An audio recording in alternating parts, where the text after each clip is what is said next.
ओम शांति। सभी को प्रेम भरी याद प्यार और नमस्ते। नमन उन सभी रूहानी छात्रों को जो अंगद समान अडोल बैठे हैं। दिव्य संकल्पों की बेला में आज फिर मुरली रूपी गंगा जल से स्नान का निमंत्रण है। चलो आत्मा को भिगो डालें, आत्मा को स्वच्छ कर लें, आत्मा को नहा दें। उस घर में प्रवेश करो जहाँ नज़र, बोध, दृष्टि की आवश्यकता है। ये आज की क्लास नहीं, ये जागरण की पुकार है। आज का विषय है कि कंस की जेल में देवकी और वासुदेव को दिखाया जाता है। जहाँ अंधकार है, मन में तूफान है, आंधी है, भय है,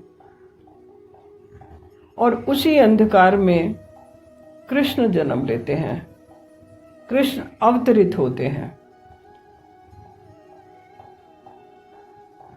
कंस कोई बाहरी शत्रु नहीं है। कंस अहंकार और भय का प्रतीक है। ये सभी के भीतर बैठा वह अहंकार है जो सत्य के जन्म से डरता है। वह मन जो सत्य को स्वीकार नहीं करता।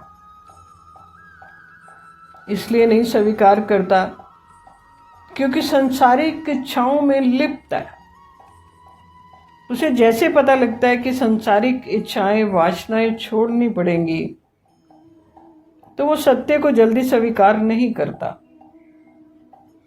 इसलिए उसे हर बार पैदा होते ही मार देना चाहता है। ये स्वयं लीला है। और वासुदेव किस चीज का प्रतीक है? चेतना का वह पक्ष है जो मुक्त करना चाहता है। एक ही जगह पे दोनों है। कंस नए शिशु को मार देता है, नए सत्य को मरोड़ देता है, कुचल देता है। और वासुदेव जो है, देवकी जो है, वो मुक्त करना चाहते हैं। वासुदेव जो प्रबुद्ध चेतना है, जो भीतर से कहती है कि इस बंदी गृह से कोई तो निकले, कोई तो बचे, एक तो बचे। वह आत्मा का पिता है, परम पिता परमात्मा है, जो वेदों में वास करता है, जो वायु में वास करता है, जो अग्नि में वास करता है। वह वासुदेव है जो नारी की भीतर की प्रकृति देवकी में सत्य के गर्भ को धारण करवाता है। वासुदेव सत्य को बुद्धि रूपी गर्भ में धारण करवाता है। ये रूहानी ज्ञान है, ये शारीरिक ज्ञान नहीं। इसको देह के तल पर नहीं समझना। जब आत्मिक तल पर आप अध्यात्म के दृष्टिकोण से समझेंगे तब बात समझ आएगी कि एक है जो सत्य को कुचलता है, नवजात शिशु से भय है, उसको मार देता है वो। और दूसरा व्यक्ति वहाँ पे जो है वासुदेव, वो एक चेतना का प्रतीक है। वो बंद बेड़ियों में जकड़ी हुई देवकी के सत्य में गर्भ को धारण करवाता है। देवकी वह स्त्री प्रकृति जो भय में जीती है। वैसे देवकी कोई स्त्री नहीं, वो हर व्यक्ति के भीतर की वह नारी शक्ति है जो कलयुग के समय में भय, मोह और बंधनों में जीती है।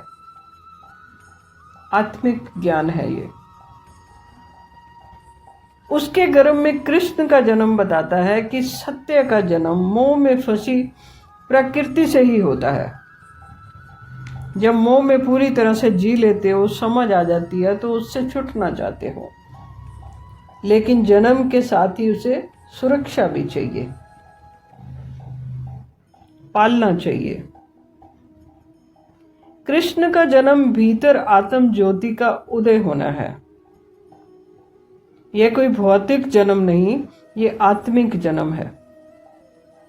कृष्ण जब जन्म लेते हैं तो वे ये नहीं पूछते कि मुझे कोई मंदिर दो, मुझे कोई गुरुद्वारा दो, मुझे कोई मस्जिद दो, मुझे कोई गिरजाघर दो। वे जन्म लेते हैं कंस की कारागृह में, बंधन में। ये आपको याद रखना है, क्योंकि प्रकाश सदा अंधकार में ही प्रकट होता है। रात्रि के बाद सूर्य उदय होता है, जब गहरा अंधकार होता है तब प्रकाश अच्छा लगता है। कंस द्वारा बालिका को मारने का जो प्रयास किया गया था, दो का एक साथ जन्म हुआ था, वो माया पर नियंत्रण करने की असफल कोशिश थी। कंस ने बालिका जो योग माया थी उसको पकड़कर जैसे ही नीचे पटकना चाहा, क्योंकि वो एक ही तरीके से सोचता था, अहंकार की बुद्धि से सोचता था कि वो माया को भी काबू कर सकता है। लेकिन माया कहती है जिसे तू मारना चाहता है वो तो बच गया, तू उसे नहीं पकड़ सकेगा। यही सत्य है।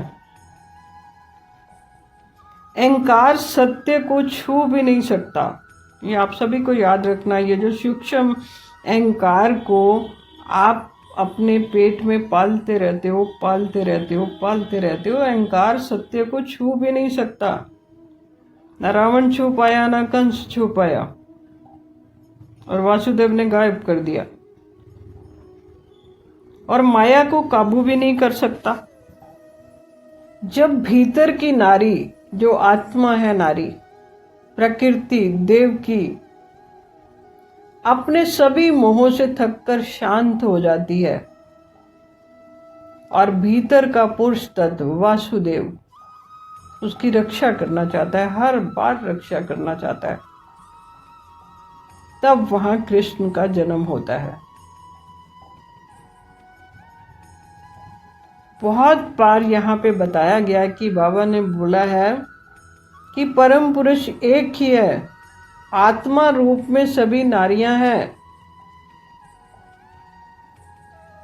ये जन्म किसी कथा का नहीं, आत्म जागरण का प्रतीक है। कृष्ण आत्मा में जागता है, प्रकाश ने जागना है, शरीर नहीं बनना कृष्ण का। अगर आप कहें कि कोई गर्भ से कृष्ण बाहर आ रहा है तो रॉन्ग हो जाएगा। प्रकट होते हैं।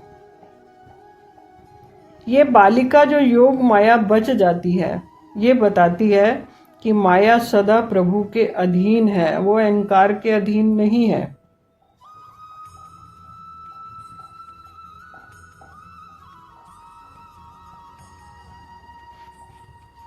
कृष्ण गर्भ से जन्म नहीं लेते, वे मन की जेल से जन्मता है।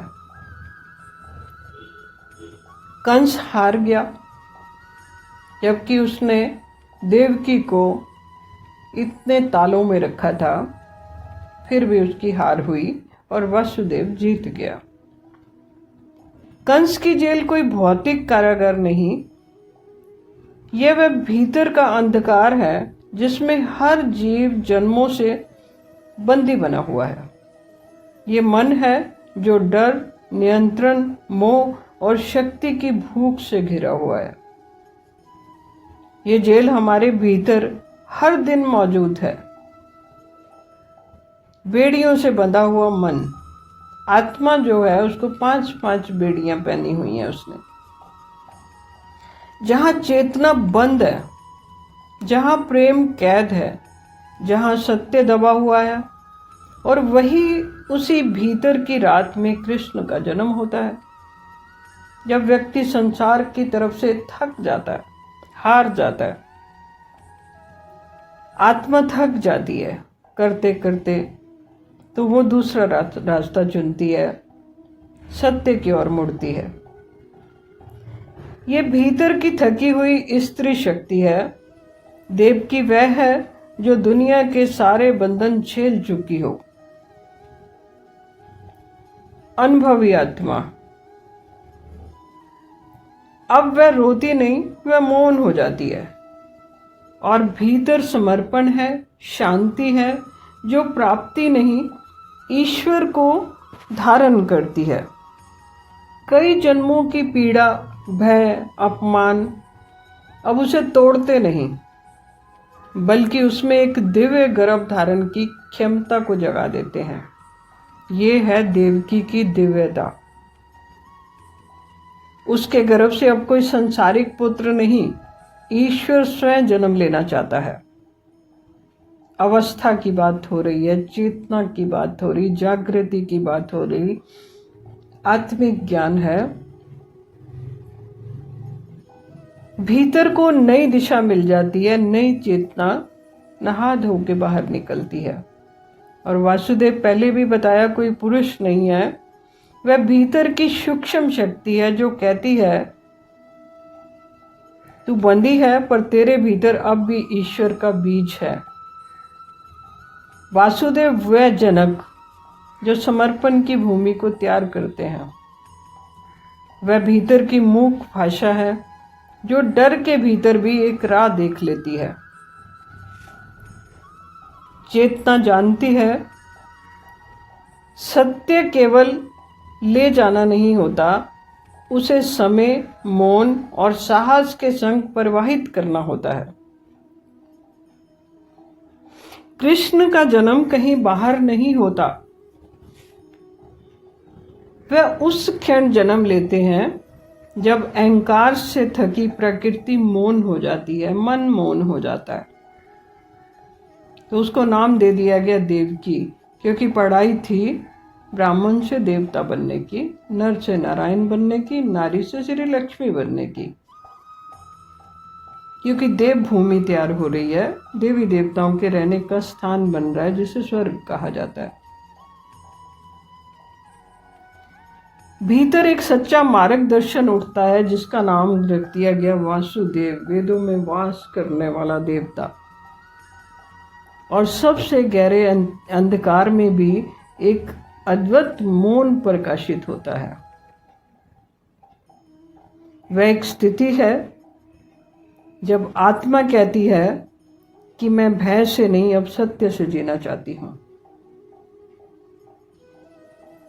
ये क्रांति है जो हर आत्मा में उठती है, उठनी चाहिए। ये तूफान और जो यमुना दिखाते हैं, ये भीतर की परीक्षाएं हैं। मन में इतने तूफान उठते हैं, ये भीतर का खेल है सारा। जब वासुदेव कृष्ण को लेकर जेल से निकलते हैं तो बाहर तूफान है और यमुना उफान से भरी हुई है। ये प्रतीक मात्र है, ऐसा हुआ नहीं होगा। ये इशारे हैं और देवी देवता इशारे पकड़ते हैं।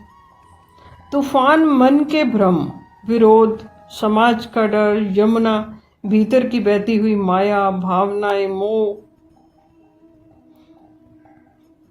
लेकिन कृष्ण को लिए हुए चेतना इन सब से जब पार निकलती है, ये जो भ्रम है, विरोध है, समाज का डर है, इनसे ऊपर उठने की बात कही है। तूफान और यमुना भीतर की परीक्षाएं हैं, क्योंकि अब प्रेम के साथ साथ उत्तरदायित्व भी है। बालिका योग, माया और अहंकार की हार होती है वहां पे। कंस जब उस बालिका को पकड़कर पटकना चाहता है, वह दृश्य बाहर से बहुत छोटा है, पर भीतर से ये अहंकार और माया के बीच की टकराहट है।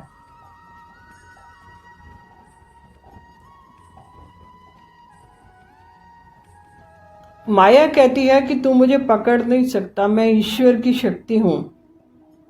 जिसे तू मारना चाहता है, अब वो तेरे राज्य में नहीं रहा।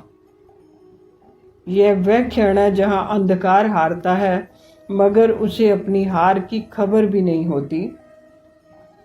तो निष्कर्ष क्या निकलता है कि कृष्ण कोई पुत्र नहीं, वे भीतर जन्मी हुई ज्योति है, प्रकाश है, लाइट है। कृष्ण इस अध्याय में शिशु के रूप में नहीं आते, वे भीतर उस क्षण के रूप में आते हैं जब आत्मा पहली बार प्रेम, सच्चा प्रेम, सत्य और पूर्ण समर्पण की पहली सांस लेती है। ये सच्ची पवित्र भागवत गीता है। उसकी प्रथम घोषणा है कि सत्य अब जन्म ले चुका है। वह शिशु है, कोमल है, पर यदि आप उसे बचा सकते हो तो ये संसार भीतर से बदल जाएगा। पहले बिगनिंग कहाँ से करनी है? भीतर से करनी है। भीतर बदलना है। तो कृष्ण भीतर से कह रहे हैं, एक आत्मा से दूसरी आत्मा को। जब तुम अपने भीतर के अंधकार से थक जाते हो तब मेरा जन्म तुम्हारी चुप्पी से होता है। मन के मौन से नई रंगत निकलती है। आप सोचते हो कारागर मथुरा में था। कारागर तुम्हारा अपना मन है, जहां डर है, लालच है, जहां तुम स्वयं को सत्य से बांधते हो, वहीं मैं कैद हूं। देवकी वह है जो कुछ नहीं चाहती, जिसने अपनी सारी इच्छाएं जला दी, जो अब पूरी तरह से मौन दिखाई है, केवल मुझे धारण करने को तैयार है, धरनी बन गई है। वही मेरी मां बनती है, क्योंकि केवल मौन गर्भ ही ईश्वर को जन्म दे सकता है, देता है, दे रहा है। कौन से गर्भ में कृष्ण का जन्म होता है? ये अंडरलाइन कर लीजिए, मौन के गर्भ से ही ईश्वर का जन्म होता है। वासुदेव वह शक्ति है जो भीतर से सत्य को बाहर लाती है, दिखाना चाहती है। वह तुम्हारी चेतना का संकल्प है, जो अंधकार से मुझे निकालकर प्रेम और सेवा के मार्ग पर चल पड़ता है। जब तुम मुझे भीतर से पहचानते हो तब तुम्हें समझ लगता है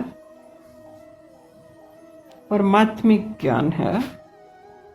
मैं जन्म नहीं लेता किसी गर्भ से, मैं जन्म लेता हूं तुम्हारे मौन से, तुम्हारे समर्पण से। जब तुम अहंकार छोड़ देते हो, तुम्हारे भीतर उस क्षण से, जब तुम कहो अब और नहीं, अब सत्य चाहिए। तो ये आत्मा से परमात्मा तक की यात्रा है। इसे अपने मौन में उतरना है। जितनी जल्दी मौन में उतरोगे उतनी जल्दी जीवन सार्थक होगा। तो नारायणी वाणी को दैनिक जीवन में अपनाना है और गुनाहों से दूर रहना है। आत्मा और परमात्मा के रिश्ते को मजबूत करने के लिए ध्यान धारण करना है। मन, वचन और कर्म से सत्य और धर्म की रक्षा करनी है। बाहरी बात नहीं हो रही, ये अंदरूनी बात है कि सत्य धर्म की नए सिरे से स्थापना करने आता हूँ और प्राणियों में सद्भावना बढ़ता हूँ। ये भगवान का कार्य है जो संगम युगी अमृत वेले रात के 12 बजे, रात्रि के 12 बजे वो करते हैं। पर नंबरवार सबका जागरण होता है, क्योंकि नया दिन तो रात को चढ़ता है, पर उसके बाद भी सूर्य उदय कब होता है? 6 घंटे बाद। तो ये नंबरवार है। जय भारत, जय भारतीय, वंदे मातरम, वंदे मातरम, ओम शांति।